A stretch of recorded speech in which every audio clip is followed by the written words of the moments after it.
tardes. Les saludamos y les damos la cordial bienvenida a esta charla con la doctora María Elena Schalk, conferencista invitada a esta segunda edición de Diálogos con Expertos. Mi nombre es Maite Tomé. Antes de comenzar este acto, me permito atender a las normas de la Universidad en materia de contingencias. Les pido a todos los asistentes que en caso de alguna emergencia que nos obligue a evacuar el auditorio, se dirijan sin correr, sin gritar y sin empujar hacia la explanada que se encuentra detrás de ustedes y de allí a la glorieta de ingreso que se encuentra a su mano derecha. Las puertas cuentan con barrera antipánico para favorecer la salida. Quienes estamos en el escenario debemos caminar hacia los lados donde se encuentran las puertas de emergencia. Hoy escucharemos hablar acerca de la calidad del aprendizaje en línea. Permítanme presentar a nuestra conferencista invitada. La doctora Ana Elena Schalk Quintanar es doctora en Ciencias de la Educación por la Universidad de Sevilla y egresada de la licenciatura en Ciencias de la Educación del Instituto Tecnológico y de Estudios Superiores de Occidente.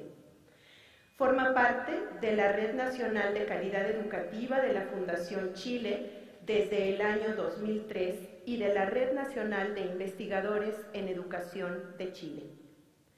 Se ha desempeñado como consultora de la Organización de Estados Iberoamericanos y la Organización de las Naciones Unidas para la Educación, la Ciencia y la Tecnología, así como para la Fundación Chile, el Corporativo de Codelco Chile, Mineduc y diversas universidades a nivel nacional e internacional. Durante 18 años ha participado en procesos de formación docente en los niveles de educación básica, media y superior, específicamente en el campo de la innovación educativa a través del uso de tecnologías de información y comunicación.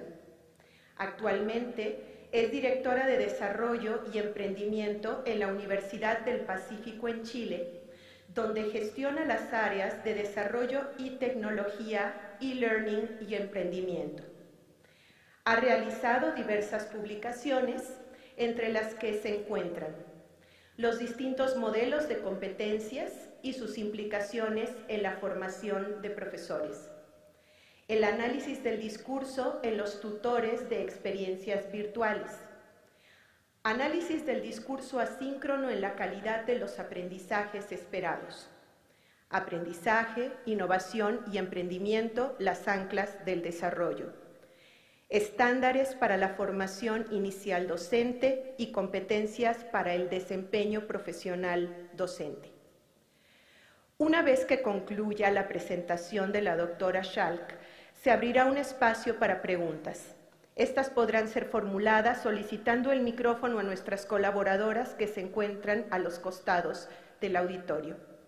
Es un honor para nosotros darle nuevamente la bienvenida al ITESO a la doctora Ana Elena Schalk Quintanar.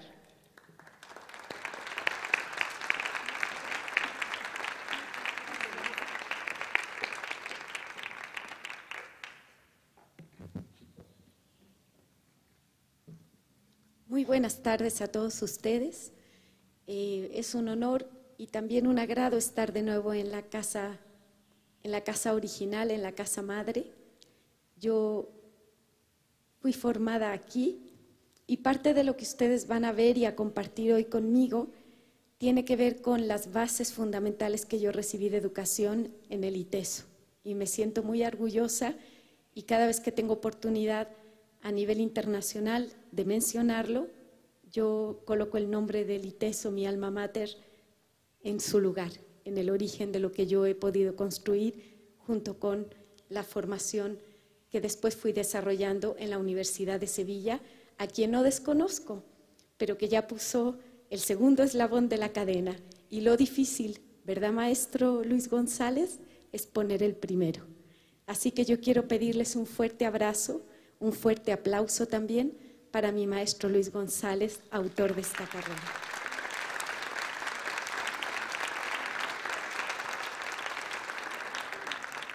Muchas gracias. Bueno, hoy les voy a presentar, voy a compartir con ustedes el trabajo que hemos desarrollado durante los últimos años respecto de la calidad del e-learning como proceso de formación. Tal como ustedes saben, este es el tema más débil, el tema de mayor reflexión que tiene esta modalidad. Por tanto, como investigadora, como una persona interesada en producir y compartir conocimiento, a través del doctorado en la Universidad de Sevilla, me asocié a un grupo de investigadores que se relacionaban con las temáticas de TIC y educación. Quiero compartirles hoy algunos elementos algunos hallazgos que hemos descubierto y muchos desafíos que nos faltan por compartir y descubrir junto con la labor de todos ustedes que están en las universidades. Lo primero que quiero compartirles es que el e-learning nos desafía. Es un gran desafío porque requiere de una mirada integrada de 3 grandes ciencias, de 3 grandes ámbitos. El primero de ellos es el aprendizaje como tal, como proceso, como fundamento, como acción. El segundo de ellos tiene que ver que ese aprendizaje no se da en los escenarios comunes que durante muchas décadas y muchos siglos nosotros reconocíamos como válidos, que era la presencialidad, sino a través de la tecnología. Y eso ha abierto un gran campo de desarrollo y de posibilidades de conocimiento respecto de las ciencias de la educación. Y finalmente el tema de la calidad. ¿Cómo garantizamos que nuestros estudiantes, porque ese es nuestro compromiso, todos los que estamos aquí estamos comprometidos con nuestros estudiantes, esa es nuestra labor, ese es el rumbo y sentido de nuestra vocación y para eso hacemos lo que hacemos.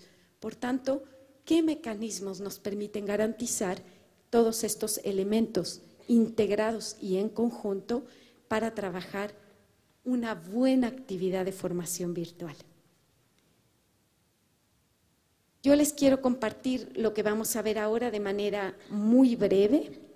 Son 5:45, por tanto al 5:45, máximo las 6, yo debiera haber sido capaz de transmitir a ustedes la educación 3.0 para una sociedad 3.0, la investigación que vengo a compartir y los hallazgos que encontramos en esa investigación con todas sus líneas de reflexión y 2 temas que el ITESO me pidió que abordara. ¿Aprenden lo mismo los estudiantes en la modalidad virtual que en la presencial? ¿Podemos garantizar el mismo tipo de egresado? ¿Vale lo mismo la formación virtual que la presencial?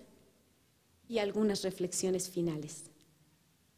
¿Qué creen ustedes? ¿Que seré capaz en 1:15 de plantear todos estos desafíos? ¿Me comparten su voto de confianza? Vamos entonces, yo me voy a mover en la confianza de que ustedes confían en mí. ¿Por qué digo esto? Lo digo porque la educación es un acto de confianza. Y en la sociedad en la que vivimos nos hemos olvidado un poco de la confianza, especialmente hacia los profesores y puedo decir con mucho dolor que de los profesores hacia los estudiantes. Por tanto, me gustaría que me dieran un voto de confianza y ver si durante esta 1:15 podemos plantear y abordar estos desafíos que ustedes observan en la pantalla. La educación 3.0 para una sociedad 3.0. ¿Quiénes son y quiénes serán los estudiantes que llegarán a nuestras salas de clase en los próximos 5 años? Hoy en la mañana estuvimos compartiendo con un grupo de académicos del ITESO respecto de esto.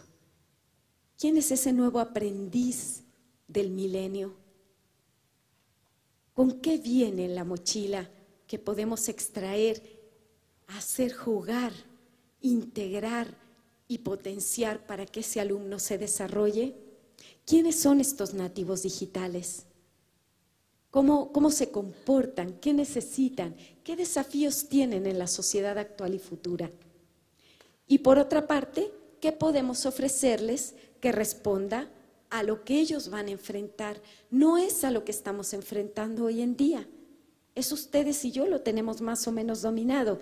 Digo más o menos porque siempre tenemos algún desafío que abordar. Pero si ustedes piensan en 5 años, ¿quiénes son los jóvenes que van a llegar a nuestras aulas? ¿Quién es ese Homo sapiens, como dice Vogue en el 2008? Estos nuevos ciudadanos digitales, no lineales, capaces de hacer 3 o 4 tareas al mismo tiempo en un sistema que es lineal, que es visual, cuando ellos aprovechan mucho más otro tipo de recursos como el video, el audio, las imágenes, que son esquemáticos. Por tanto, yo creo que vale la pena pensar que durante mucho tiempo hemos estado abordando una educación que nos ha funcionado muy bien por muchas décadas y por muchos siglos, pero estamos enfrentando un escenario que ha avanzado y que sigue avanzando y transformándose de una manera dinámica, permanente y constante hacia nuevos rumbos. Yo creo que vale la pena, cuando nos preguntamos por la calidad de la educación, específicamente en lo que se refiere a la calidad del e-learning, tenemos que pensar en esta persona que va a estar del otro lado de tu acción de enseñar.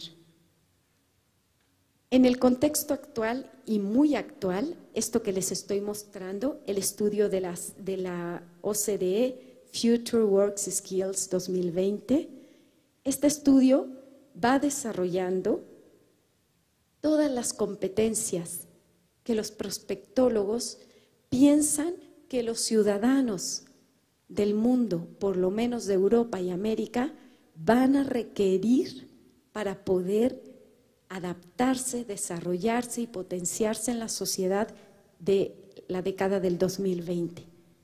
Y en ese contexto también tenemos un estudio muy interesante de la Fundación Telefónica, que es la generación interactiva en Iberoamérica. Este es un estudio reciente de hace unos pocos meses, creo que 3, donde se hace un análisis de quiénes son estos estudiantes que tenemos en las aulas, en la básica, y que van a llegar a la educación superior en cuestión de 5, 7 o 10 años máximo. ¿Cuáles son sus características? ¿Cómo se definen? Y nosotros como educadores, nosotros como académicos, en cualquiera de las líneas de nuestras disciplinas, debiéramos estar pensando, reflexionando y orientándonos para que ese perfil de estudiante que llega a nuestras aulas pueda ser potenciado y desarrollado al máximo con nuestro trabajo docente. También tenemos el trabajo antiguo del 2006, The New Millennium Learner. ¿Quién es ese estudiante que ya hemos definido y que tiene ciertas características que son distintas al estudio de la OCDE del 2020? El que estamos mencionando ahora es el aprendiz que tenemos en las aulas. El Future Work Skills es la persona que, gracias a nosotros, gracias al colegiado de académicos de una universidad, pasa por nuestra formación y después va y se integra al mundo del trabajo. Y tenemos también el aprendizaje invisible. Cómo cada vez más los autores, los pensadores, el sistema nos va invitando a reflexionar sobre el aprendizaje invisible, a hacer mucho más informal lo que hemos construido como formal y acercarlo de distintas maneras a los estudiantes. Hoy en día ya las universidades, las investigaciones demuestran que las personas no aprenden solo en las salas de clase. Yo creo que ustedes comparten conmigo la experiencia y la teoría fundamentada de esto. En el siglo XXI ya no solo aprendemos de manera formal como lo hacíamos a principios del siglo XX o en los siglos anteriores. Hoy tenemos espacios informales de aprendizaje prácticamente permanentes y cada vez más masivos, como son los foros de discusión entre expertos, como son estas invitaciones que hacen grandes organismos internacionales para resolver problemas concretos, etc. Por tanto, cómo vamos adecuando, cuando hablamos de calidad del e-learning, a este sujeto en esta modalidad. Quiero comentarles, perdonen, toda esta documentación, todos estos informes, ustedes los van a recibir a través del correo electrónico, ¿verdad? Podemos registrar el correo electrónico de las personas que hoy están aquí y todos estos estudios que ustedes ven mostrados ahí, yo se los voy a entregar electrónicamente. ¿Para qué? Para que ustedes puedan leer con calma después de la charla de hoy, después de la experiencia de hoy, y podamos seguir compartiendo reflexiones en nuestro cuerpo académico y estudiantil. Veo jóvenes en la sala que nos vayan ayudando a orientar las posibilidades que tenemos respecto a la calidad. Es importante destacar, como les contaba Devin, que cada vez hay Homo sapiens, sujetos que saben hacer clic en el momento perfecto, en el lugar perfecto, y que lo hacen de manera intuitiva, y que si usted le pregunta, ¿pero cómo lo hiciste? Como pensábamos en el área cognoscitivista, el sujeto te responde, no sé, pero sé que debía hacerlo ahí. ¿Les ha pasado con sus estudiantes o con sus hijos? ¿Sí? ¿Alguno de ustedes? A usted sí le ha pasado. A mí también, caballero. A mí también me ha pasado. Estos sujetos procesan información a través de imágenes y movimiento y son capaces de hacer multitareas. Por tanto, pueden procesar información no lineal. Cada vez que nosotros decidimos que los estudiantes no utilicen el teléfono celular en pos del aprendizaje, de alguna manera estamos interrumpiendo su proceso. Seamos cuidadosos. No quiero decir que los estudiantes en la sala de clases puedan usar indiscriminadamente el teléfono celular, pero yo estoy viendo desde aquí a una persona que me está escuchando perfectamente y que está viendo su correo electrónico en una BlackBerry azul. No te preocupes, solo te veo yo.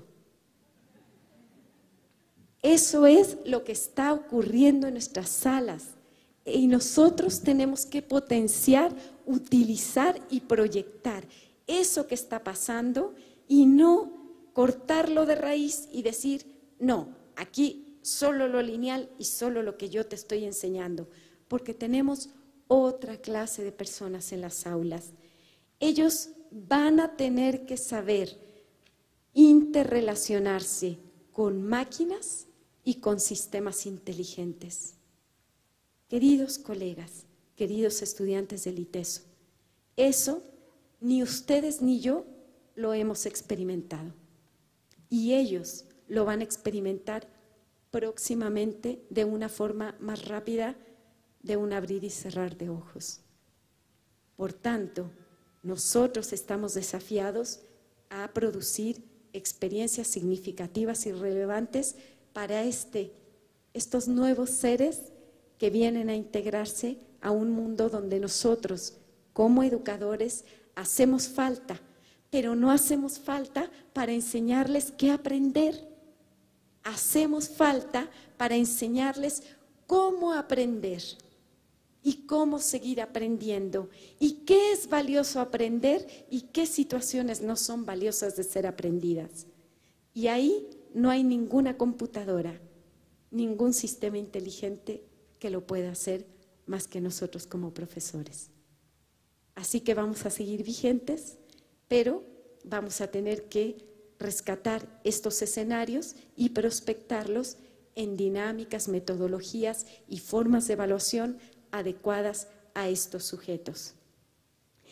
Esta es una imagen que creo que no la miran muy bien, yo la traté de ver hace ratito, pero yo se las voy a explicar. Este es en síntesis, ustedes lo van a poder leer en el archivo que les mande. Este es en síntesis las competencias de trabajo que en el 2020 vamos a necesitar. ¿Por qué no hablamos de esto en la educación básica y media? Porque los sistemas de la básica y la media ven muy lejos el tema del trabajo, pero la universidad no. De hecho, tenemos una misión de vinculación con el medio que nos rodea. Y ese es un criterio de calidad de la formación que nosotros ofrecemos. Por tanto, esto que ustedes miran ahí son 6 grandes círculos o macro temáticas de las cuales vamos a necesitar ir desarrollando en nuestros estudiantes. Son características, son dimensiones, y lo que ustedes observan al centro son combinaciones de estas temáticas. No les pido que alcancen a leer, pero sí que alcancen a entender el gráfico como tal. Y si usted puede observar, tenemos, por ejemplo, una gran dimensión que es el tema de enfrentarse a los sistemas o a las máquinas inteligentes, que es el círculo rosa que ustedes observan de aquel lado, ¿verdad? Y eso, combinado con el círculo amarillo, que es el sentido de la globalidad y de estar conectado con el mundo, nos da el círculo rosa con amarillo más pequeñito que está al centro. ¿Lo observan? Y ese círculo es el pensamiento que se adapta. Entonces, estos 3 grandes hitos que van a requerir nuestros estudiantes se van conformando en combinaciones interrelacionadas que nos van dando desafíos y necesidades puntuales de hacia dónde tenemos que ir en la línea de la formación universitaria.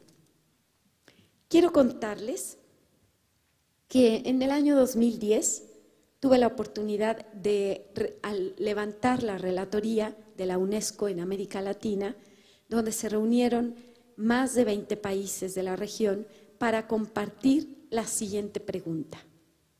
A ver, todos sabemos que las TIC son importantes, pero ¿cuánto del uso de las TIC verdaderamente está aportando al proceso de aprender mejor? Entonces levantaron un gran congreso internacional que se llamaba el Seminario Internacional del Impacto de las TIC en Educación.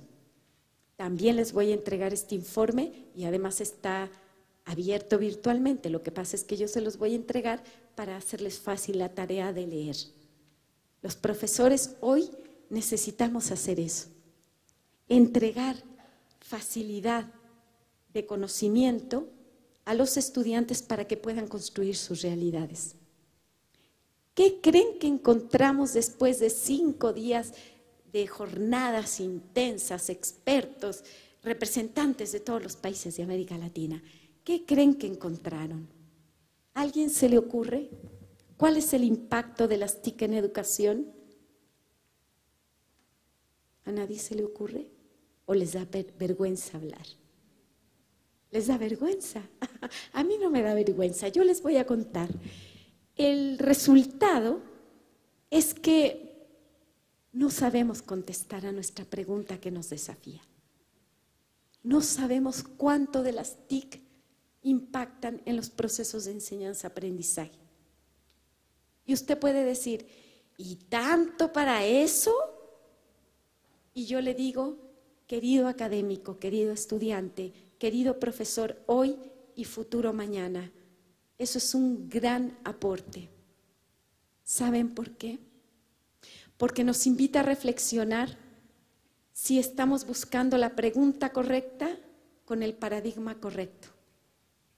A lo mejor lo que estamos haciendo es tratar de evaluar un escenario nuevo con mecanismos de mucho tiempo y por eso no logramos elaborar una respuesta contundente.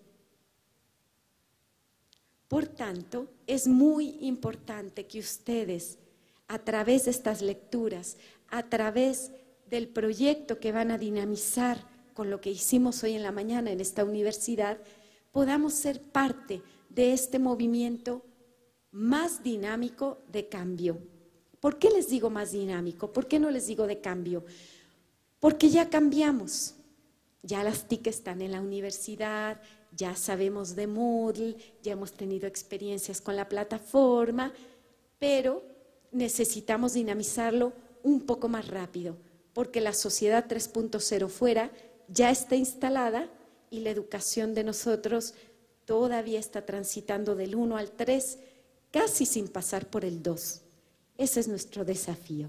Yo los invito a ser parte de ese desafío y para ello quiero compartirles la investigación. Lo que a partir de ahora van a ver es el relato de una investigación científica, por tanto les pido por favor su paciencia, porque lo que van a escuchar pues es método, ciencia, evidencia, hallazgos, coherencia. Por tanto, les pido, por favor, un poquito su paciencia y luego volvemos al tema de la reflexión. ¿Me lo permiten? ¿Sí? Muy bien. No me contesta nada, así que yo me contesto solita. Sí me lo permiten, ya, fantástico. Yo les voy a contar planteamiento inicial y diseño de la investigación. Miren, desde 1992, por supuesto, en los países de mayor desarrollo que los nuestros, y hablo que los nuestros de América Latina, no me voy a pasar a otros continentes, me voy a concentrar en nosotros, ya el tema del uso de la tecnología y del impacto en la educación estaba vigente. En 1992 empezaron los primeros estudios relacionados con la interacción a través de espacios virtuales de aprendizaje. Ya estamos casi 20 años después. ¡Wow! Han pasado 2 décadas y ya estamos en un nuevo estadio de generación de conocimiento, de desarrollo tecnológico, porque acuérdese que cuando Henry empezó esto en 1992, el desarrollo tecnológico tenía cierta madurez. En el 2012 estamos en un estadio tecnológico completamente distinto que yo creo que el mismo Henry ni siquiera imaginaba que era posible. Lo que ustedes están viendo en la pantalla y van a poder analizar después tranquilamente en su casa con un buen café o en el Starbucks o en la cafetería del ITESO, tiene que ver un poco como con la línea de tiempo de quienes han influido con mayor relevancia en el tema de la interacción. ¿Por qué la interacción para entender el tema de la calidad del e-learning? El tema de la interacción es muy importante porque fuimos pasando de teorías de aprendizaje y de entendimientos de la tecnología educativa muy conductistas hasta procesos centrales donde la interacción entre los sujetos y la interactividad, que ya se separaron los conceptos, son los elementos centrales, son la neurona, son la médula espinal de una actividad virtual. Si usted utiliza la tecnología y manda correos electrónicos, no está haciendo e-learning. Está usando la tecnología y puede que la use correctamente para aprender, pero eso no es la definición de e-learning. Si usted sube PDFs a una plataforma tecnológica o PowerPoints y algunas páginas de internet, pero no genera una estrategia pedagógica de construcción y construcción del conocimiento junto con otros, usted está usando la tecnología correctamente, pero no está haciendo e-learning. La modalidad 100% virtual, denominada como e-learning, es una modalidad donde los sujetos, el contenido y la tecnología en permanente interacción favorecen una nueva construcción del conocimiento. Y es lo que hoy conocemos como la construcción social del conocimiento. Ante este gran desafío, entonces las personas que reflexionan críticamente sobre esta modalidad dijeron, bueno, si el e-learning se define como una modalidad donde la interacción es uno de los valores fundamentales a través de la tecnología del conocimiento y de los participantes, entonces necesitamos poner el foco de atención de lo que definimos como calidad en la interacción. ¿Y cómo podemos estudiar la interacción? Bueno, hasta hace muy poco, la mayoría de los estudios que ustedes ven reflejados y que yo les voy a contar, se referían al análisis de la calidad del e-learning, al análisis de la interacción, desde cuánto, cuantitativamente, cuánto intervienen en los foros de discusión y en las actividades los sujetos que aprenden. Pero luego se dieron cuenta que el cuánto no era suficiente. Había que saber de qué madera, de qué sabor, de qué reserva, como decimos en Chile, de qué nivel de reserva es el vino, de qué nivel de calidad es el vino, de qué nivel de calidad es el discurso, porque no es suficiente participar, sino desde dónde tú participas y qué construyes con eso que participas. Bueno, pues como los mexicanos somos valientes, y yo soy mexicana, aunque no parezco, dicen por ahí, yo en el doctorado me aventé a la piscina, me aventé a la alberca y dije, todos los demás han dicho que es muy importante la interacción en el e-learning para el tema de la calidad, pero nadie ha querido ponerle el cascabel al gato. O sea, si la interacción es la médula del fenómeno y donde podemos medir la calidad, además, por supuesto, de la medición de los aprendizajes esperados, si ese es el tema, entonces hagamos una correlación. ¿Cuánto y de qué manera es el discurso de la gente que construye conocimiento en el e-learning y cuáles son los resultados de aprendizaje? Y hasta ese momento no se había escrito nada al respecto. Entonces, ideamos en el grupo IDEA de la Universidad de Sevilla de qué manera hacer estas distinciones, porque había mucho escrito sobre lo importante que era investigar el tema, pero no teníamos investigaciones que con sus limitaciones y con las fallas metodológicas que ocurren en todo proceso de investigación, se adentrara en esta correlación.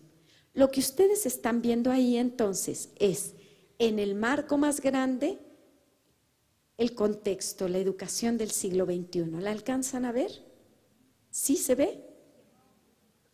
Allá mero arriba. ¿Sí? Allá atrás. ¿Lo alcanzan a ver? Dice educación siglo XXI. Como un gran, lo que tratábamos de representar era un gran contexto.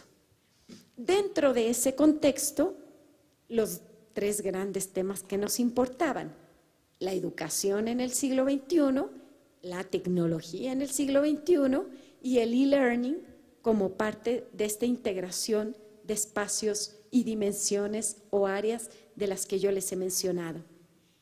Dentro de esos temas, dos grandes focos: cantidad y calidad de la interacción y cantidad y calidad de lo que se espera que aprendan. Porque puede ser muy bonito que tú interactúes muy inteligentemente en el e-learning, pero a la hora que te piden, compruébame que lo que aprendiste lo puedes echar a andar y tú no eres capaz de hacerlo, pues esa experiencia de formación no te sirve porque no fuiste capaz de desarrollar los aprendizajes esperados. ¿Para qué queríamos hacer esto?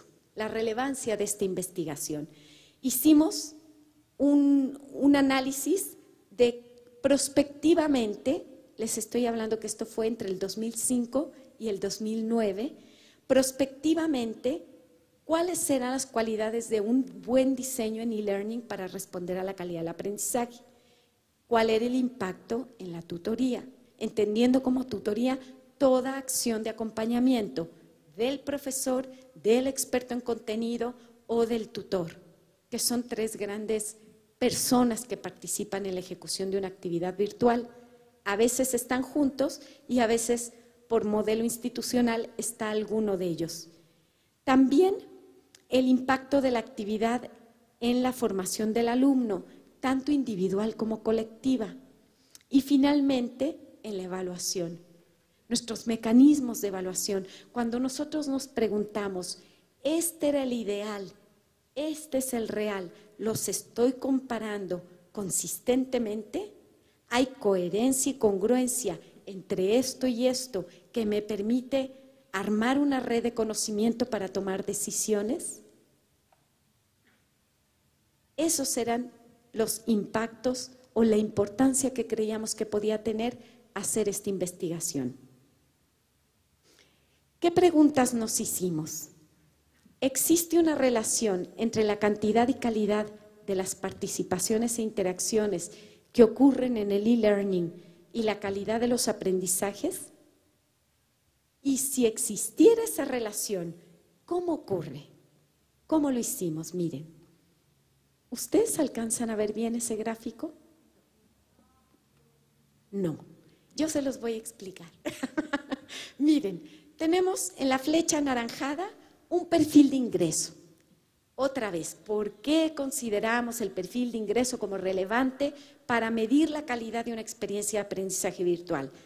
Porque es fundamental saber dónde estoy con los sujetos con los que me voy a mover de un momento a otro del saber, ¿verdad? Por tanto, es muy importante entender a quienes tenemos en este espacio. En la universidad lo hacemos a través del perfil de ingreso que diseñamos en todos los currículums de las carreras y programas. En los 3 cuadros de arriba, ustedes van a observar 3 colores. No se preocupen porque lo van a tener en su escritorio, en su computador y lo van a poder observar con detenimiento. La cantidad de la interacción, el cuadro tinto, el cuadro verde, la calidad de las intervenciones y el cuadro morado, la calidad del aprendizaje. Eso lo hicimos en un primer nivel de investigación. En el segundo nivel de investigación, lo que hicimos fue un análisis de casos de máxima variabilidad. ¿Qué quiere decir eso? Quiere decir que estas 2 variables, calidad del discurso y calidad del aprendizaje, las pusimos en los extremos. En el caso 1 teníamos a sujetos con alta intervención, o sea, muy dicharacheros, muy participativos, súper bien, muy buenos para la conversa, como decimos, pero con muy bajos resultados de aprendizaje. Entonces, la interacción está cuestionada, ¿cierto? En el caso 2, tenemos aquellos sujetos que tenían una alta intervención, pero lograban altos resultados de aprendizaje. Aquí entre nosotros, esa es la tesis que se maneja en el e-learning, que si tú interactúas mucho, aprendes mucho. Pero yo me cuestioné si eso ocurría así en la realidad. Abajo, en el caso 3, teníamos a sujetos que tenían una baja interacción y bajos resultados de aprendizaje. O sea, la antítesis del caso 2, participo poco, pues aprendo poco. Y el caso 4, que era participar muy poco, pero aprender mucho. ¿Qué quiero decir con esto? Que llevamos a los extremos las 2 variables y vimos cómo se comportaban en el proceso de los cursos que analizamos. Hicimos con el paradigma cualitativo un análisis del discurso, ahora les voy a explicar cómo, un análisis de la calidad del trabajo final como evidencia de que realmente habías aprendido lo que se esperaba y una autoevaluación que le pedimos a los estudiantes que hicieran 6 meses después de que habían egresado de estas experiencias de formación. Y por otro lado, todo el tema cuantitativo, frecuencias de análisis del discurso, distribución de las categorías por sujetos, evaluaciones de los módulos, calificaciones, etcétera. Jugamos con estos 2 paradigmas en distintas fases de la investigación. Este es como un gran mapa de la investigación que realizamos. De su lado derecho, de mi lado derecho, el izquierdo de ustedes, están las 2 grandes dimensiones, la cualitativa y la cuantitativa, y al centro, cómo llegamos hasta la configuración de los casos de máxima variabilidad. En la dimensión descriptiva, cuantitativa, porque este es un estudio descriptivo, nadie había escrito respecto del tema, por tanto estábamos explorando y describiendo cómo ocurría el fenómeno de relacionar estas dos variables. Nos hicimos las preguntas que ustedes ven en pantalla. ¿Cómo se configura la calidad de las participaciones? ¿Cómo se distribuyen los foros? La naturaleza del contenido. Es lo mismo discutir en un tema blando como el liderazgo, los valores, la administración, que discutir el uso de un programa tecnológico, que discutir el uso de una máquina. ¿Se da la misma calidad de la interacción? ¿Influye el contenido en la forma como nos interrelacionamos? Esas eran las preguntas que nosotros establecimos en esta dimensión.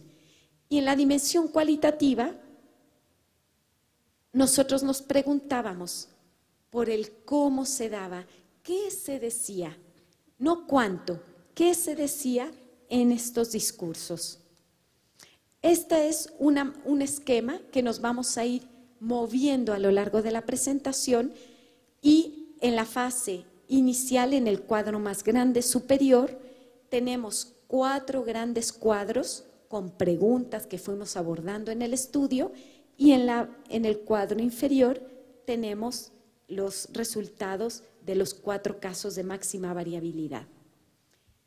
Para entender, cuando hablamos de análisis del discurso, estamos hablando de un referente teórico que es válido y que es reconocido internacionalmente como método para analizar el discurso. Nosotros utilizamos la escuela canadiense, que sus autores son Garrison, Anderson y algunos otros que se fueron agregando a esta línea de investigación. ¿Qué dicen ellos para analizar el discurso en e-learning? Dicen que hay 3 grandes dimensiones de análisis del discurso con sus categorías: la cognitiva, la didáctica y la social. Y que la experiencia educacional no se da sino en la interacción de estas 3 dimensiones. Ahí es donde se da el aprendizaje. Por tanto, debiéramos estar preguntándonos por la calidad del aprendizaje en esa interacción. ¿Están de acuerdo? ¿Les parece razonable? ¿Sí? Pero digan algo. ¿Sí? ¿Sí les parece razonable? Fantástico. Muy bien. ¿Cómo seleccionamos la muestra? ¿Cómo seleccionamos la muestra? Utilizamos algunos criterios. Aquí tenemos expertos en metodología. Yo no le voy a dar clases al Papa, ¿verdad? Aquí sabemos todos nosotros, porque estamos en una universidad, seleccionamos criterios para saber qué comparar. Porque hoy en la mañana les contaba en el taller que cuando uno habla de e-learning, uno se puede imaginar desde sujetos que piensan que porque mandas correo electrónico estás haciendo e-learning, hasta sujetos que piensan que la red social en sí misma, Facebook, puede ser una experiencia de aprendizaje. Estamos de lado a lado porque todavía no logramos configurar un cuerpo de conocimiento que nos defina como única definición, y quizá no la encontremos tampoco. Lo importante es que para este estudio de investigación nosotros definimos los siguientes criterios para seleccionar la muestra. Primero, modalidad. No podíamos comparar una experiencia semipresencial con una 100% virtual. O tomamos todos limas o tomamos todos limones, pero no se vale la mitad. Por tanto, tuvimos que buscar cursos que fueran 100% virtuales. Segundo, que compartieran una metodología de aprendizaje similar, porque influye mucho en la calidad del aprendizaje. Como vimos hoy en la mañana, si tú diseñas un curso con cierto modelo pedagógico o diseñas otro con otro modelo pedagógico. Por tanto, teníamos que seleccionar experiencias de aprendizaje más o menos comunes. La relevancia de la participación en el criterio de evaluación. No es lo mismo cuando tú le dices a un sujeto en e-learning, si quieres participa. Porque el sujeto dice, pues no quiero. Yo quiero leer, hacer mi examen de opción múltiple y terminar. Y el e-learning no es eso. Para velar por la calidad del e-learning necesitamos tener intencionalidad en la interacción. Tener la intencionalidad y, por supuesto, saber dinamizarla, que ese es el tema de los tutores y que ya lo vamos a ver más adelante. Y finalmente, que el curso de e-learning que nos sirviera para este estudio, para esta investigación, tuviera una aplicación contundente, un producto evidente de que el sujeto había aprendido. Por tanto, esos cursos de filosofía o de cata de vinos, como le comentaba mi colega en la mañana, esos cursos de cata de vinos, de usted qué haría si hipotéticamente bebiera tal vino, no nos servían. Nosotros necesitábamos cursos donde el sujeto al terminar hiciera algo que nos evidenciara si había aprendido o no lo que estaba propuesto. Y finalmente la conservación del contenido de los foros. ¿Qué quiere decir eso, queridos colegas? Quiere decir que tomamos todos los foros de las experiencias de aprendizaje seleccionadas, todos.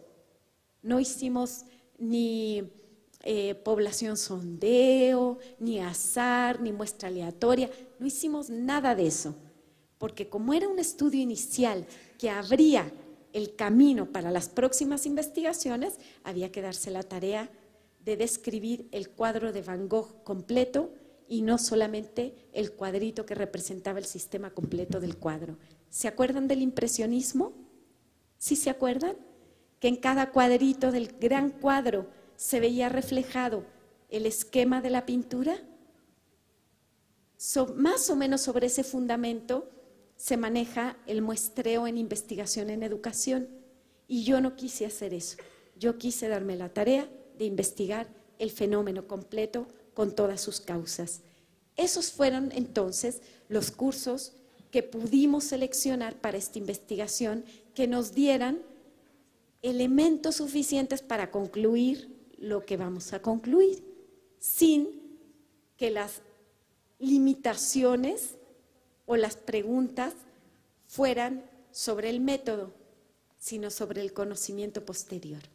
Tratamos de hacerlo lo más contundente metodológicamente posible y tomamos estos cursos que ustedes ven ahí, que son 3 de la certificación del Master en e-Learning, 2 de la especialidad del experto en e-Learning y 1 sobre metodología en e-Learning. Lo más interesante de esto, queridos colegas, es que la temática de los cursos que terminamos seleccionando, el conocimiento, el aprendizaje enseñable, era la modalidad que estábamos investigando. Y eso resultó muy sinérgico y muy interesante de abordar. Por tanto, investigamos 55 foros de discusión asincrónica, no tomamos, se los cuento de una vez, no tomamos la comunicación sincrónica, ni los chats, ni las sesiones de videoconferencia, ni nada. Solamente lo que ocurría de forma escrita en los foros asincrónicos. Analizamos 10.299 unidades o mensajes, con 171 participantes durante 2 años de trabajo de seguimiento. Sobre eso construimos esto que les voy a contar ahora. Recolectamos la información a través de las plataformas tecnológicas de la Universidad de Sevilla, no intervenimos para nada en las calificaciones y tampoco en los foros. Sencillamente vaciábamos la información a herramientas tecnológicas de análisis del discurso cualitativo o herramientas tecnológicas de análisis cuantitativo. Y creamos 2 instrumentos que nos permitieron completar la información. La autoevaluación del estudiante 6 meses después de que se había formado y el perfil de ingreso. O sea, el principio y el final post-formación. Estos son los distintos niveles que nosotros fuimos analizando con los datos recolectados, que tenían que ver con la dimensión cualitativa y con la dimensión cuantitativa. Ahora sí, voy a entrar a el fenómeno como tal. Para el tema cuantitativo, describiendo cómo ocurre el fenómeno desde lo cuantitativo. Hicimos rangos de participación que nos pudieran ayudar a dimensionar proporcionalmente las participaciones y distribuciones, y fuimos generando rangos de cuántos estudiantes teníamos en la alta, en la media, en la baja. Y para estandarizar los rangos de intervención, nosotros hicimos las categorías muy bajo, bajo, medio y alto. ¿Se acuerdan que vamos a hacer el ejercicio de máxima variabilidad? Para eso tuvimos que hacer este manejo de la información.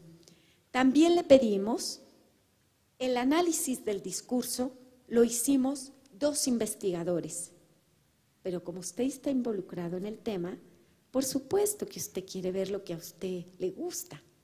Por tanto, toda investigación científica seria le pide a colegas externos que no tienen mucho que ver con su tema, que por favor ayuden con la validación de lo que usted está investigando. Y yo le pedí a un experto en sociología, nada que ver con TIC ni con educación, que por favor, pero sí experto en análisis del discurso, que por favor me hiciera la validación de las categorías de análisis para que no nos equivocáramos en las conclusiones que estábamos presentando. El cuadro que ustedes ven ahí es el resultado del ejercicio de fiabilidad de nuestro estudio, que fue a través del índice de capa de Cohen, donde nuestro indicador fue bueno. Y eso nos permite seguir construyendo confiabilidad en la investigación que yo les estoy compartiendo el día de hoy. Ahí está la configuración de los casos, estaban los 4 casos que yo les comentaba, y para poder seleccionar de todos estos 171, un poco menos, 150 estudiantes, esos estudiantes debían tener todas las evaluaciones, porque había estudiantes que se brincaban módulos, un reporte de evaluación final bien elaborado, el perfil de ingreso y la evaluación post-formación, porque si no, no podíamos llegar a conclusiones contundentes y nos podíamos equivocar en las respuestas que vamos a compartir. Después de ese proceso, hicimos el análisis de los criterios y de los casos a través de las dimensiones, de las evaluaciones, del trabajo final y la autoevaluación. ¿Qué hicimos? Buscamos elementos similares y elementos diferenciadores que nos permitan formular los conocimientos que emanan o los hallazgos que emanan de este análisis y también las preguntas o las partes oscuras o las lagunas que nos quedaban sin responder con este ejercicio. Los criterios para analizar el discurso, ¡ay! Se quedó pegado, perdonen. Los resultados y las conclusiones. ¿Se acuerdan que ya habíamos visto este cuadrito antes, cuando yo les explicaba los niveles? Tiene un cuadrito rojo, las primeras preguntas que vamos a responder ahora. ¿Cómo se configuran las participaciones de los estudiantes y de los tutores? Y si la naturaleza del contenido tenía que ver o no con estos temas. Para eso, ustedes ven el gráfico en la pantalla y pueden observar en el cuadro de abajo los distintos cursos que analizamos y cómo se movían las interacciones en las experiencias analizadas. Pueden ver que algunos módulos, donde se marca del 1 al 18, algunos módulos son muy interactivos y otros son prácticamente desérticos en la interacción. Este cuadro compara los cursos en la estandarización de participaciones que yo les conté en la metodología anterior, muy bajo, bajo, medio y alto, lo cual nos permitía saber, de acuerdo a los cursos, dónde estaba concentrado el máximo de interacciones. ¿Dónde lo ven? En muy bajo y bajo, ¿verdad? ¿Sí se observa? Las primeras 2 columnas, todos los cursos más o menos tendían a la baja, a pesar de que la metodología proponía el tema de la interacción. Ahí ustedes pueden ver que en los 4 cursos se evidencia que la principal interacción proviene de los estudiantes de forma significativa. la pregunta es, ¿la cualidad del contenido del discurso del tutor producía eso o era propio de la naturaleza de los estudiantes? La naturaleza del contenido. Este es muy bonito porque, como ustedes pueden observar, el contenido sí tiene relación con compartir o construir más o menos conocimiento. Y como vamos a ver más adelante, también tiene relación no solamente con cuánto, sino de qué hablamos cuando hablamos en una experiencia virtual. Cuando uno trata en una universidad de desarrollar el e-learning y de decir todas las temáticas tienen que ser tratadas de esta forma, es muy probable que un grupo de académicos diga no me funciona, porque la naturaleza del contenido influye en la calidad de la interacción. No es lo mismo aprender a usar un programa en Internet como contenido de aprendizaje que discutir sobre las políticas educativas del gobierno mexicano en el próximo sexenio. No es lo mismo. Por tanto, si vamos a medir calidad, pues pongamos atención en el contenido y en la calidad de lo que se está diciendo. El segundo recuadro, ¿ven que ahora se marca el cuadrito rojo de la derecha? En ese, nosotros lo que hacemos es relacionar las calificaciones con las participaciones. Este participó mucho. ¿Qué calificación sacó en el módulo 1? Este participó poco. ¿Qué calificación sacó? Y fuimos haciendo todas las variables. Ahí tienen ustedes una relación en ese gráfico. Y ese gráfico dice que a pesar de toda la gama posible de número de interacciones de un estudiante, que es la columna de la derecha mía, izquierda de ustedes, las calificaciones tenían poca variabilidad. ¿Observan cómo se concentran? O sea, puedo participar muchísimo como el estudiante que sacó 18 interacciones promedio por cada módulo, o puedo participar poquísimo como el estudiante que casi hizo media intervención por módulo. Y todos confluían en calificaciones de 5 a 10. Se iba cerrando y cada vez con mayor frecuencia en las calificaciones medias. Por tanto, podemos concluir que existe una alta variabilidad, sin embargo, encontramos que sí existe una correlación entre las variables. ¿Se entiende eso? Díganme la verdad. ¿Estoy siendo clara? No estoy siendo clara. Muchas gracias, se lo agradezco. ¿Qué quiere decir?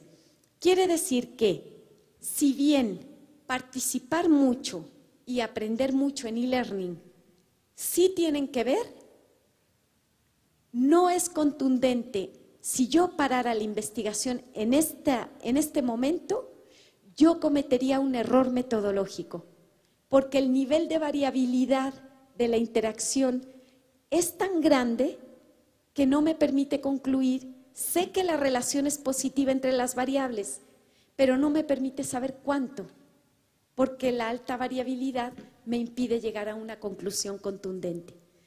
¿Soy clara ahora? En la parte donde hay donde están más abiertas los puntos, es la parte que habla del promedio de intervenciones, cuánto participó un estudiante. El otro lado donde se junta el gráfico son las calificaciones. Y si ustedes observan, en el centro existe una convergencia permanente o muy frecuente de esta relación entre cantidad de veces que participo y cuánto logro de calificación, entendiendo que no es la evaluación, es solo la calificación del módulo. Ahora sí, esto es importante entenderlo para las conclusiones finales. El horizontal, muchas gracias. Colega, le debo una. Estoy al revés. Estoy mirando al revés. Perdónenme, por favor. La línea rosada es la calificación y la línea, otra vez, la línea rosada es el promedio de intervenciones y la línea azul es el promedio de la calificación. ¿Sí? Estamos bien. Por tanto, donde los puntos confluyen, podríamos tomar de evidencia contundente que hay convergencia de la relación entre cantidad de veces que participo y aprendizaje. Pero si ustedes observan, en general, en los 4 cursos, se ve, en este gráfico se ve un poquito más de confluencia, pero en general se ve una distancia que nos permite hacernos más preguntas respecto del fenómeno. Ahora vamos a tomar el cuadro de abajo. ¿Usted está levantando la mano para preguntar? ¿Ahora o al final? ¿Ahora? No, pregúnteme ahora, no se preocupe.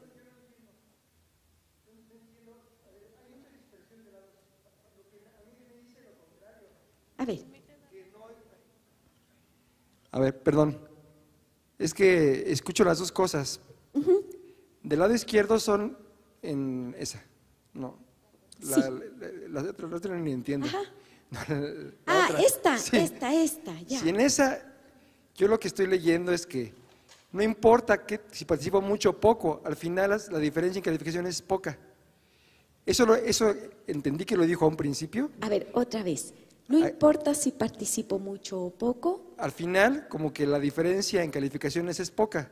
Es lo que estoy entendiendo ahí en esa gráfica. Muy bien. Y eso fue lo que usted dijo al principio. Y luego en algún momento dijo lo contrario, que siempre sí influía, o entendí mal.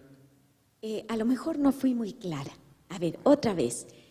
En este momento, la investigación tiene, ustedes imaginen que esto se hizo durante 3 años. En este momento de madurez de la investigación, en esta etapa, lo que tratamos de hacer fue el juego. ¿Cuántas veces participa y observa qué calificación se saca? Porque estábamos en la parte cuantitativa. Lo que encontramos en este momento de la investigación fue que no era contundente concluir nada porque la variabilidad, mucho o poco, nos daba resultados más o menos comunes. ¿Sí? Pero sí encontramos, si aplicábamos las normas de la estadística, una correlación positiva entre participar mucho y aprender, pero no era suficiente quedarse aquí en la investigación, había que seguir adentrándose. Una diferencia poco perceptible, por decirlo así. Muy poco perceptible. Si yo hubiera parado la investigación aquí, tanto usted como yo hubiéramos objetado inmediatamente este estudio. No podíamos parar aquí. Francisco, por favor. Bien fuerte.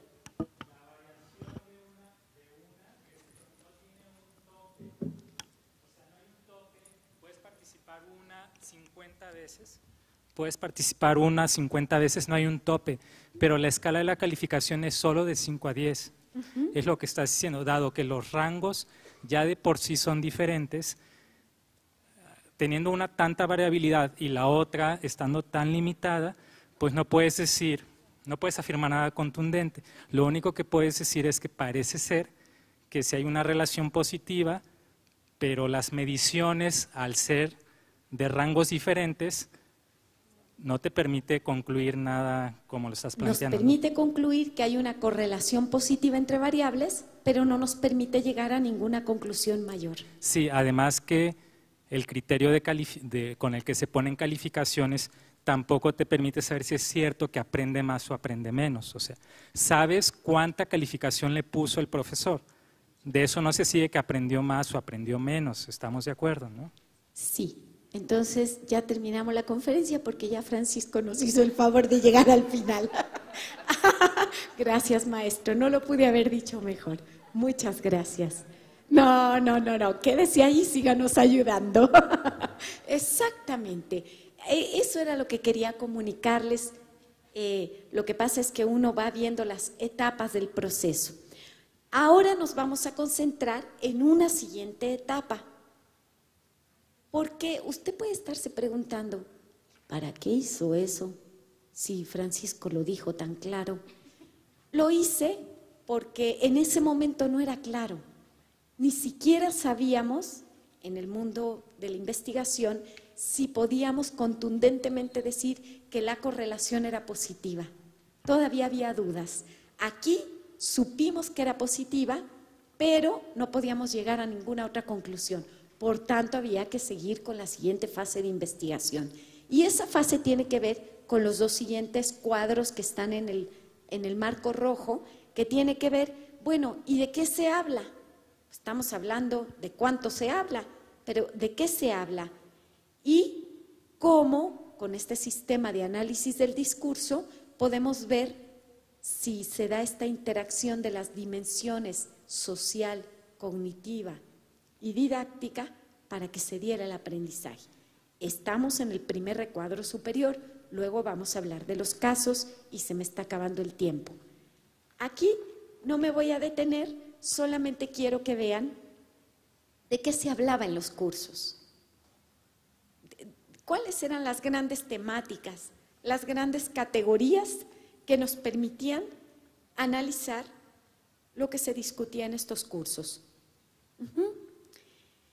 Esto es importante porque aquí ya estamos entrando a cada mensaje puesto en el foro y relacionarlo con qué dimensión de análisis del discurso correspondía.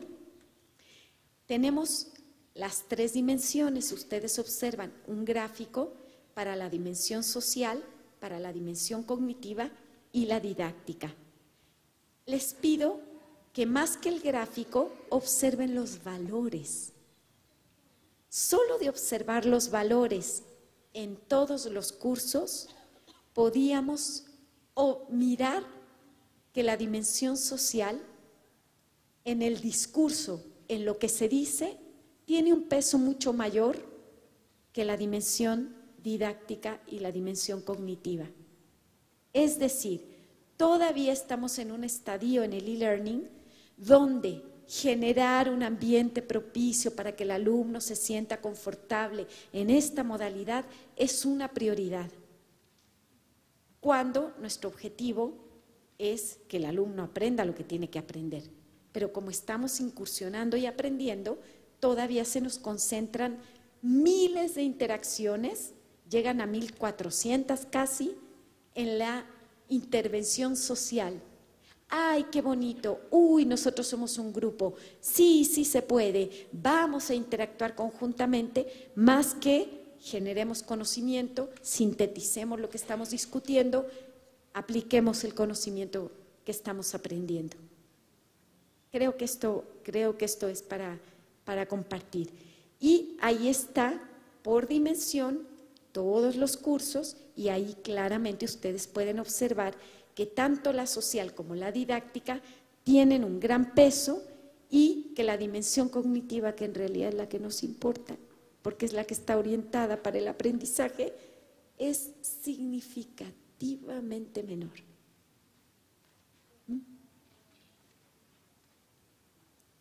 Entonces, ahí vamos a ponerlo en otro tipo de gráficos, es la dimensión didáctica la que menos, la social y la didáctica las que tienen peso, y la cognitiva es la que menos peso tiene, por todos los actores.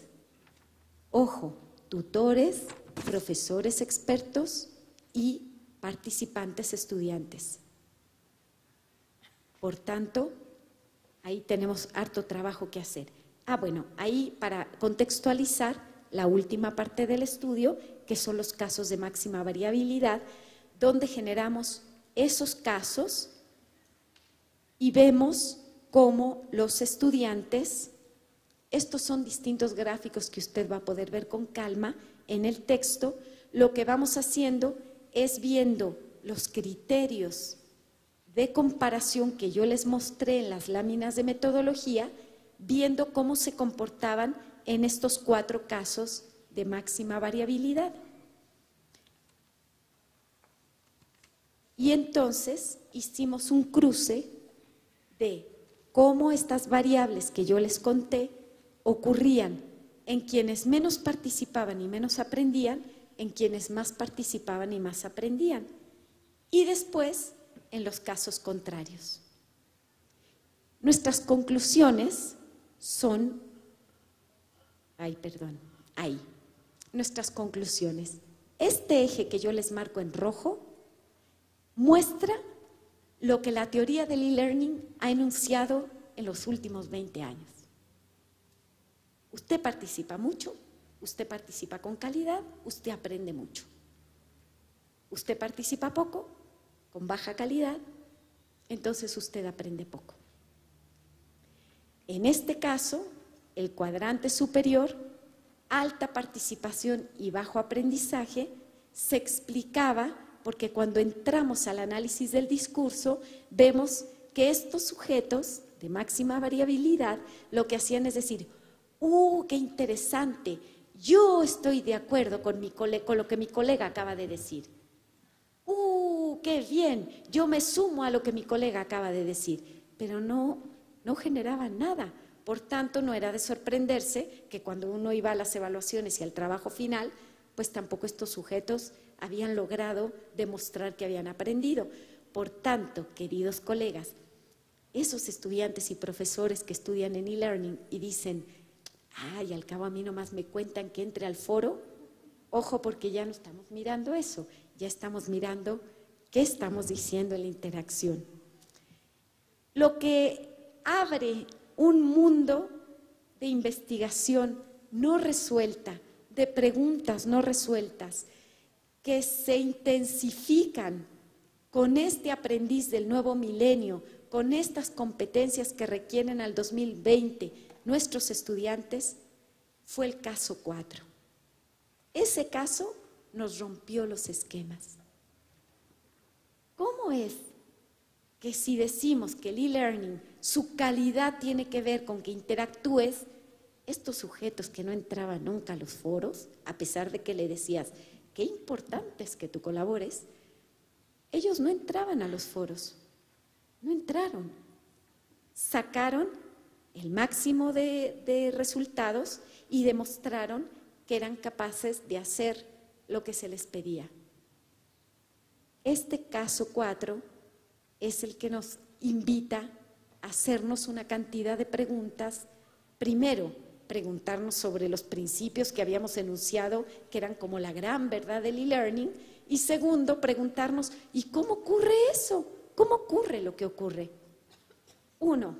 La situación de los estudiantes se debe a que ya venían con conocimientos previos y el curso les quedó chiquito. No sabemos, el perfil de ingreso no nos marcó nada evidente que nos permitiera concluir al respecto. La claridad del diseño y del modelo pedagógico de estas actividades nos permitían más favorecer el autoaprendizaje que el aprendizaje colaborativo. A veces en el diseño de e-learning nos esforzamos tanto de que no le cueste nada al sujeto que aprende solo y se va. ¿Para qué? Comparte con otros. No sabemos, son preguntas que no pudimos resolver. La forma en la que los tutores intervinieron en las discusiones promovía que hubiera interés y ganas de entrar. No sabemos porque la intervención de los tutores, ¿se acuerdan que era mucho menor? Y en ese mucho menor, sus intervenciones estaban orientadas a la dimensión didáctica, que era, ¿cuándo tengo que entregar la tarea? ¿Me puedes especificar el calendario? ¿Tengo más tiempo para hacer la tarea? ¿Tú me puedes decir cuándo abren el siguiente módulo?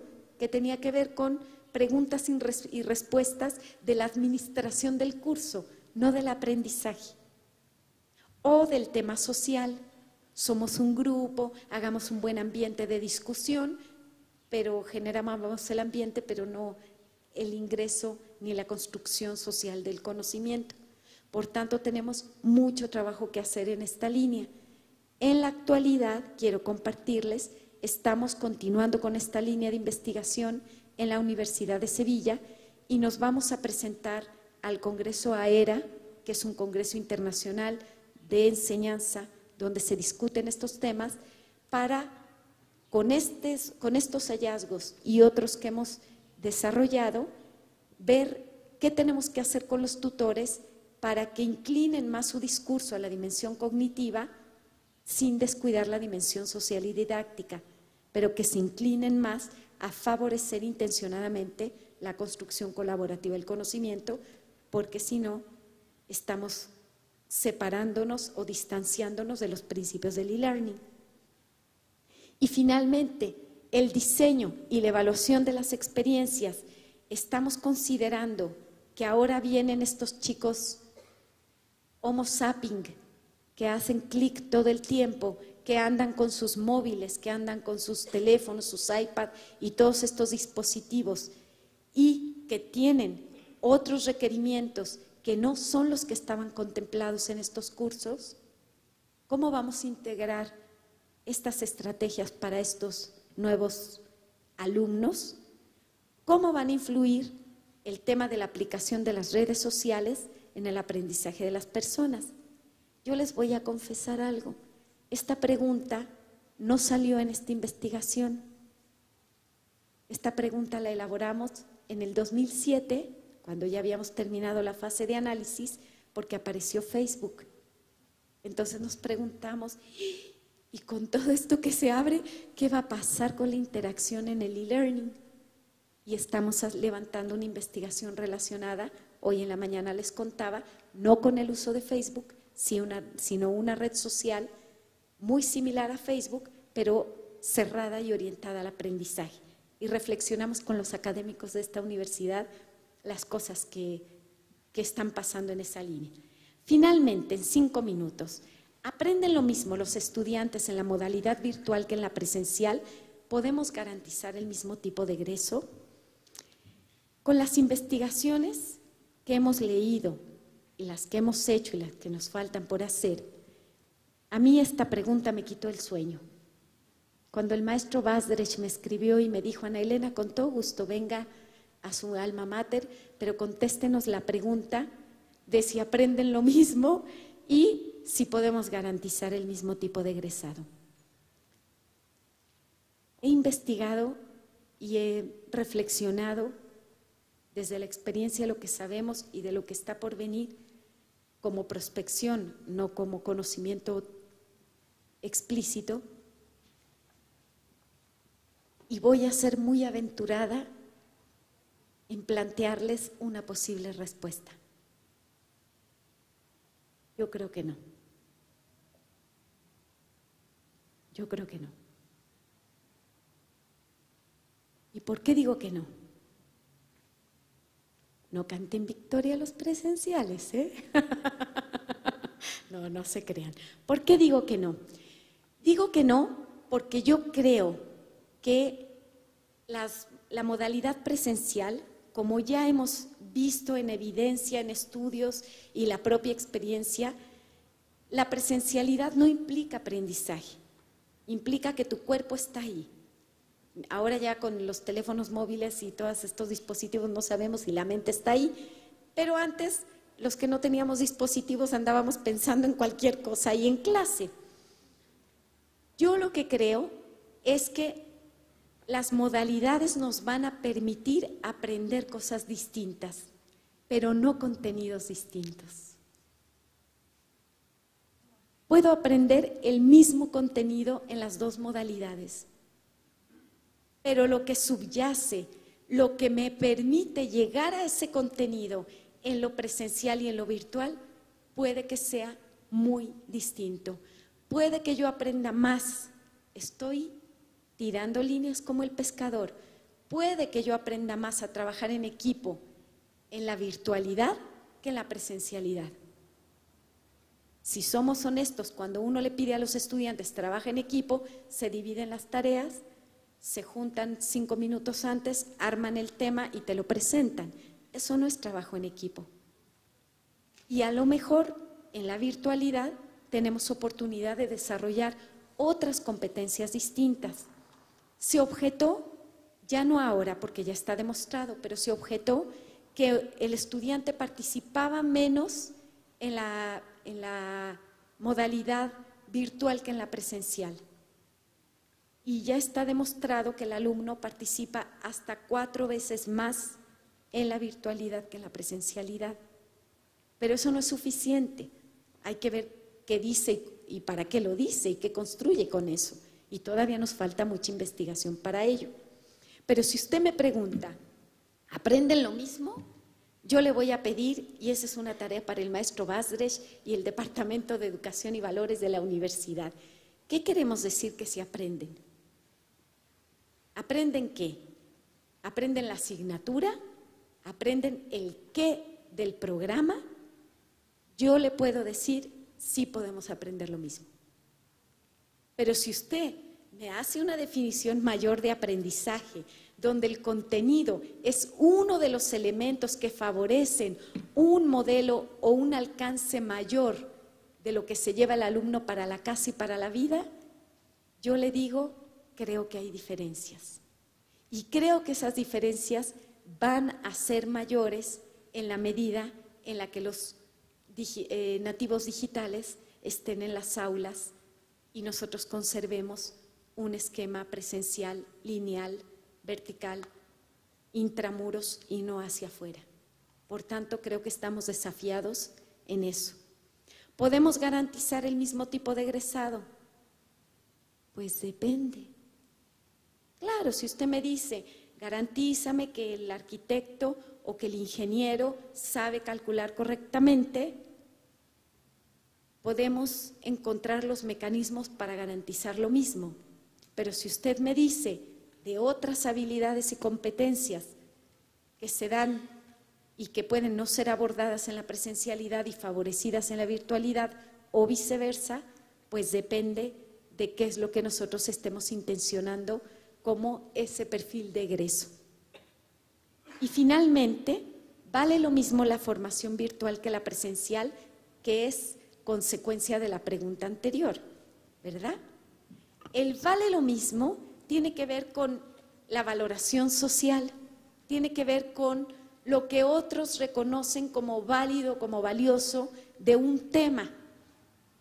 Lo que ustedes están viendo en pantalla es el índice de un libro que acaba de salir en enero que se llama Leyes y Normas de la Educación a Distancia y Virtual en América Latina. Y ahí ustedes observan Argentina, Bolivia, Brasil, Chile, Costa Rica, México. Ahí están. ¿Por qué se los pongo? Se los pongo, que este libro también se los vamos a mandar en todo el paquetito, se los pongo para que ustedes observen que hay sistemas que reconocen y que avalan y que invierten conocimiento, financiamiento y desarrollo para que esta modalidad llegue a todas las universidades de un país. Y está regulado y tienen su sistema de aseguramiento de la calidad y trabajan para ello. Y hay países como en el que yo vivo, en el que estamos todavía sin normas regulatorias, cuando los procesos de acreditación son sine qua non el motivo para que una universidad pueda continuar con su financiamiento estatal o no. Se fijan que hay inconsistencias. Entonces, cuando preguntamos sobre el valor, yo le puedo decir, pues depende de dónde esté usted, porque si usted está en los países del norte de Europa, nadie se pregunta respecto del tema. O sea, como hoy en la mañana les preguntaba, ¿ninguna universidad va a generar un curso de Facebook? Pues en algunos países nadie se pregunta si es lo mismo porque han logrado establecer un sistema nacional desde el pronunciamiento de la política hasta el saber hacer al interior de las instituciones que permite generar un capital social que promueve la modalidad y que facilita que los sujetos lleguen a ella. En otros países no es así. En el caso de América Latina, donde estamos nosotros, a no ser Colombia, que está el CALED, el organismo de aseguramiento de la calidad para la educación virtual, para la educación a distancia y virtual, y Brasil, que está haciendo un trabajo, pero que está en el trabajo preliminar de la difusión de la modalidad, y Uruguay, los demás países todavía tenemos culturalmente bien arraigado si vale lo mismo o no estudiar en una modalidad que en otra. Así que creo que nos quedan más desafíos que cosas por contestar contundentemente en esta temática, y yo les invito a ser parte de este cuerpo de conocimiento con lo que ustedes hacen y saben hacer en el ITESO. Bueno, pues muchas gracias. Me pongo a sus órdenes para las preguntas.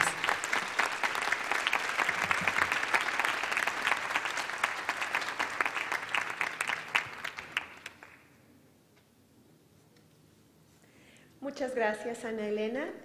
Tenemos unos momentos para plantear preguntas, inquietudes o comentarios, recordando solamente, gracias por el reloj, recordando que los alumnos y alumnas de Ciencias de la Educación están invitados a continuar la conversación con Ana Elena a las 6:30 en la sala de proyecciones de la biblioteca.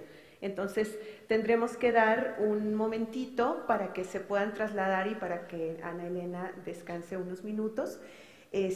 Por favor, si alguien quiere hacer algún comentario o presentar alguna pregunta. ¿Nos podría? Querido amigo, ¿cuánto tiempo sin verte? Estoy entre puros amigos, así es muy fácil conversar. ¿Nos podrías comentar sobre, no hablaste mayor cosa de esos 150 participantes, cómo se comportaron en su autoevaluación? ¿Qué dicen ellos? ¿Cómo se sintieron? Con la autoevaluación, nosotros diseñamos un instrumento que les hacíamos preguntas sobre 13 criterios de autoevaluación. Esos criterios de autoevaluación tenían que ver con, al final de estos cursos, los estudiantes tenían que lograr un entregable. Nosotros les hicimos 13 preguntas sobre la calidad de ese entregable. Nosotros hicimos un análisis cualitativo de esos 13 criterios desde la mirada del investigador profesor, pero ellos volvieron a mirar, y eso es muy bonito, fíjate, porque fue 6 meses después.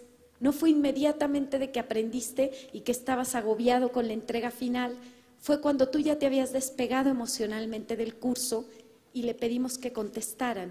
Ellos tuvieron que volver a ver lo que habían construido y empezaron a decirnos cómo veían ellos que habían logrado estos 13 criterios, que era, por ejemplo, habilitar unos bloques en el Moodle, en el caso de Moodle, poner los banners con un diseño adecuado, un diseño instruccional adecuado a los sujetos que iban a educar, que cada HTML tuviera un diseño instruccional tal como se les había enseñado en el curso. Por tanto, íbamos enunciando 13 criterios que ellos fueron mirando y diciendo, mira, como que no hice esto y no me había dado cuenta.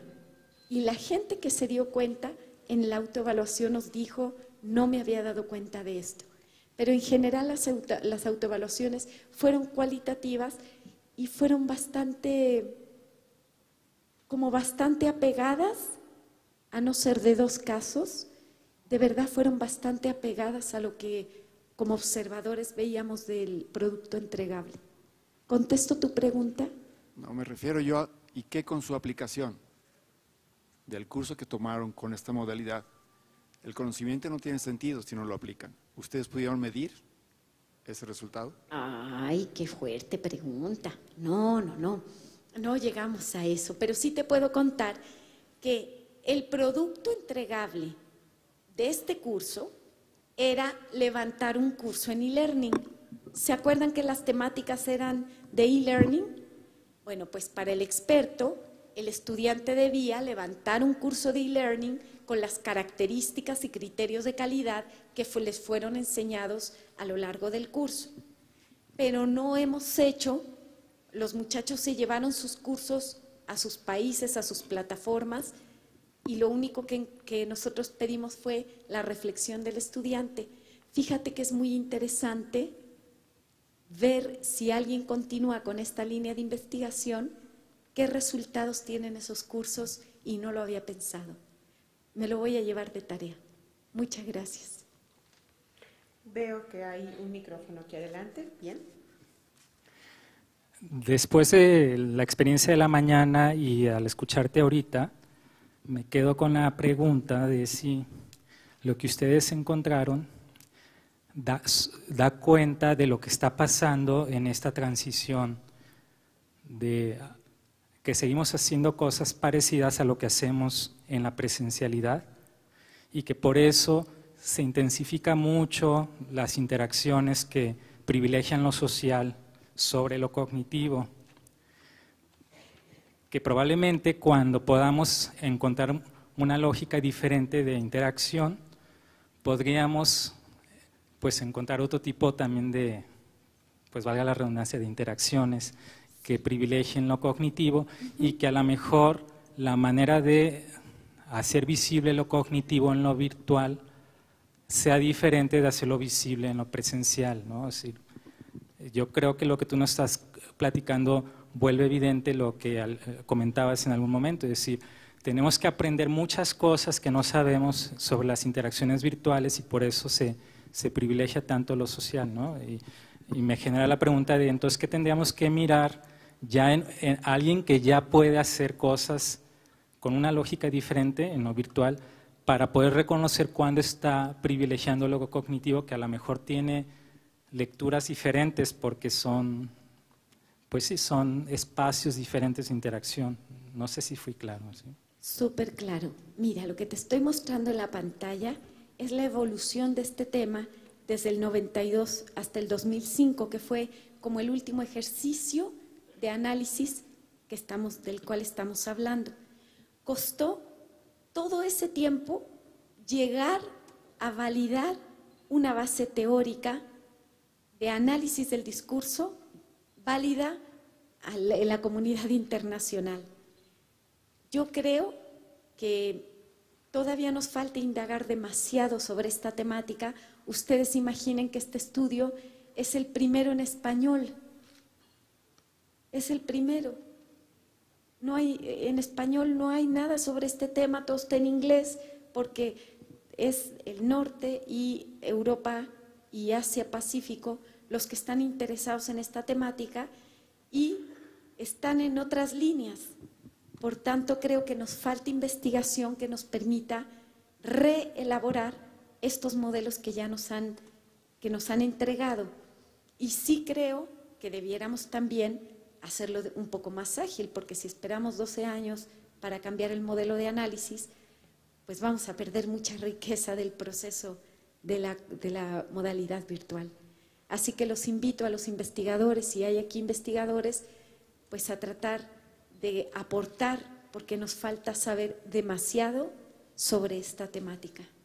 Muchas gracias. Vamos a abrir espacio para dos últimas preguntas. Pedimos que sean planteadas de manera breve, por favor. Primero allá atrás y luego con Fernando. ¿Sí? No hay sonido, muchachas, por favor, en ese micrófono. Fernando, entonces, si quieres plantear la tuya primero y enseguida arreglamos el problema técnico. De acuerdo. Gracias, Ana Elena. Acá ando. Perdón. Hablaste… En Chile se dice estamos pajareando. Lo entendemos igual aquí. Apareció como un dato muy mencionado de manera muy rápida, pero a mí me parece importante esta parte de la influencia, el peso del contenido en el tipo y características de las participaciones. Me gustaría simplemente, si nos precisaras, aclararas, ¿hicieron algo específicamente ustedes para llegar a esta conclusión? ¿Fue revisión de material documental, de revisión bibliográfica? ¿O cómo llegaron ustedes a esa conclusión que nos ayudara un poquito con más datos? Con todo gusto. No, nosotros no analizamos ninguna teoría. Nadie se había preguntado respecto de si el contenido tenía que ver con la calidad de la interacción y el número de interacciones. Nosotros, al hacer el análisis cualitativo de estos 10,000 intervenciones en los foros, fuimos generando esas categorías que tú observas en la pantalla. Si no se ven bien, no se preocupen porque las van a tener en sus computadores. Y fuimos generando 3 grandes espacios de interacción. El que tú ves como cafetería era el espacio social dedicado para temas sociales, por eso se llamaba cafetería. Es decir, todo aquello que queríamos compartir de las culturas de los países, chistes, etcétera, era en este espacio. No se valía hacerlo en los espacios de foros académicos. Y en los foros académicos tú observas 2 grandes categorías de temáticas, las referidas a los procedimientos, que preguntaban cuando el contenido tenía que ver con lo procedimental, y las que tenían que ver con un contenido abierto, genérico, de principios, de conceptos, de análisis. Y ahí tú observas, o sea, con lo que nosotros hicimos de trabajo, fuimos configurando estas subcategorías donde el contenido procedimental decaía significativamente en cantidad y la calidad del contenido tenía que ver con cómo uso esta herramienta, cómo resuelvo este problema con el uso de la herramienta, los procedimientos. ¿Me puedes dar una explicación mayor de esta funcionalidad? O sea, eran preguntas de carácter muy contundente que lo que pedían era instrucción. Cuando el tutor alguna vez dijo, a ver, con la herramienta se puede resolver el problema así, pero hay otras formas de generarlo. ¿A alguien se le ocurre otra forma? El foro se quedó desierto, porque ya había una forma de resolverlo, ¿para qué buscar otras? Y ese tipo de situaciones son las que en lo procedimental en general se daban. En cambio, en el contenido de aprendizaje mucho más extenso, lanzaban preguntas, hacían prospecciones, escenarios, discusiones, hasta la ética entraba en la discusión. Pero en los contenidos procedimentales, la pregunta era contundente y casi para una respuesta cerrada. O sea, dime cómo lo hago o cómo resuelvo este problema específico, sin importar qué pasaba después con ese aprendizaje. No había interés por compartirlo. Yo creo que ahí es donde el qué del contenido marca una diferencia en el qué de la discusión o de la interacción. ¿Respondo a tu pregunta? Muchas Tenemos gracias. una última pregunta. ¿Ya sirve el micrófono? Sí, Bien. parece que sí. Explicaste que habías tomado la totalidad de los foros y se entiende pues por lo que decías de abrir camino, porque no tenían antecedente de la información. Sin embargo, como el resultado de esas interacciones lo iban a comparar directamente con aprendizaje, no pensaron en una siguiente fase en seleccionar únicamente aquellos foros cuya naturaleza fuera de procesos cognitivos y excluir todos aquellos que les estorbaran para ver si tenían incidencia verdadera en el aprendizaje. ¿Cuál es tu nombre? Enriqueta Ponce. Enriqueta, muy interesante tu pregunta, te la agradezco mucho. En la comunidad de investigadores uno espera y sabe que lo que puede aportar es solo un pequeño eslabón de la construcción del conocimiento. Cuando yo terminé este estudio, a mí me quedaron más preguntas que respuestas. Pude responder algunas preguntas, pero se abrieron otras que yo espero, asociada a un grupo de investigación internacional, que vengan otros investigadores a colaborar en esta línea para producir mayor conocimiento. Antes, un investigador experto de un tema se esperaba y se le pagaba para que tiempo completo estuviera inmerso en su temática y avanzara. Ahora la lógica de producción del conocimiento no es así. Si ustedes ven las experiencias como Leapfrog y todo este mundo de la Universidad de Minnesota, se expanden las formas de producción de conocimiento y uno espera que esto sirva. Yo tomé otra línea de esta investigación, tú me dices, alguien pudo continuar y aislar un poco las variables y generarlo. A mí me encantaría que en el doctorado a alguien le interese y comparte este tema que a mí me apasionó y lo siga desarrollando.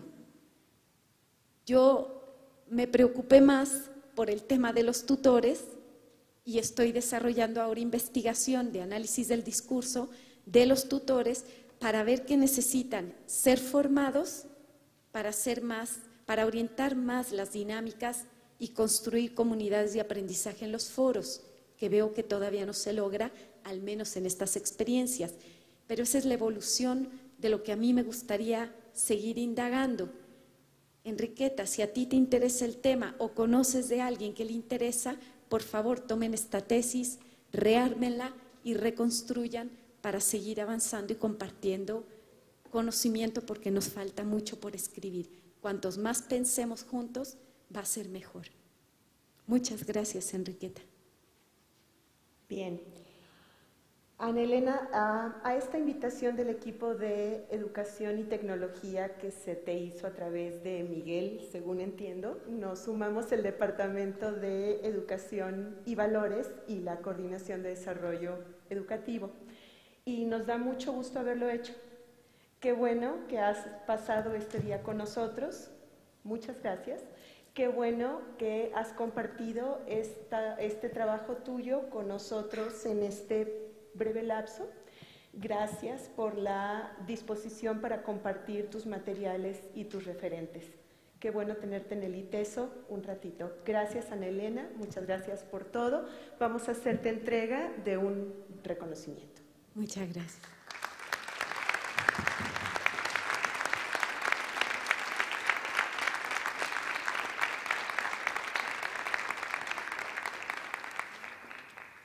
A todos ustedes, muchas gracias por haber estado con nosotros esta tarde.